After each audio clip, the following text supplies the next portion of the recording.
So Darren, your bank doesn't contract you to them without your consent. That's number one. Right? Your bank doesn't remove your protections of your payments in law. It doesn't remove your legal rights in law. Your card doesn't do that. Okay? The cashless debit card does that.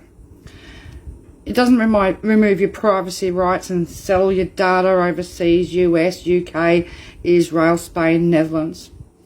Alright, it doesn't breach your children's privacy of all their school details and records and everything like that.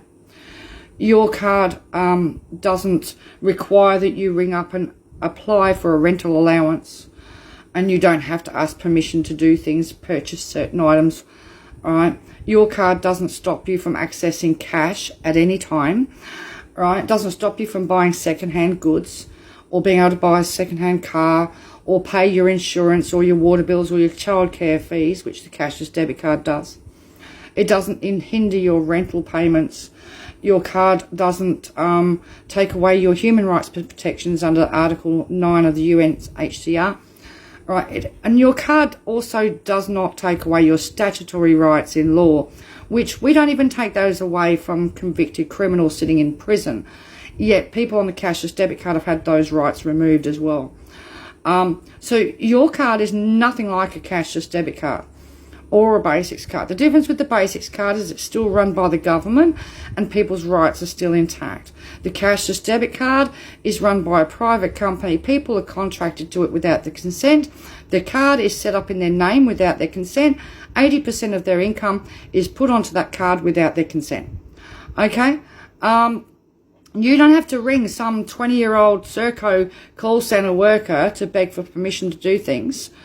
And you don't have to fight with them over it. You know what I mean?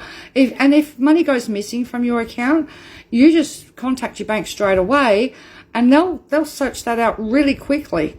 Whereas in a lot of cases with the cashless debit card, many people don't get their funds back if you know they've had funds go missing, or it's a big fight and it takes several weeks, and they've got to go to the police station and get a police report done, which is absolutely ludicrous. You know what I mean?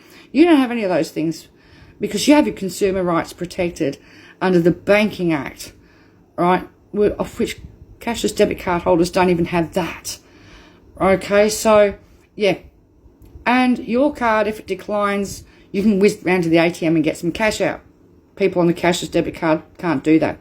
When it declines, they have to leave their shopping behind and go without, and have the embarrassment of being stigmatised at the checkout at the same time and called a bludger or loser or whatever else goes with it.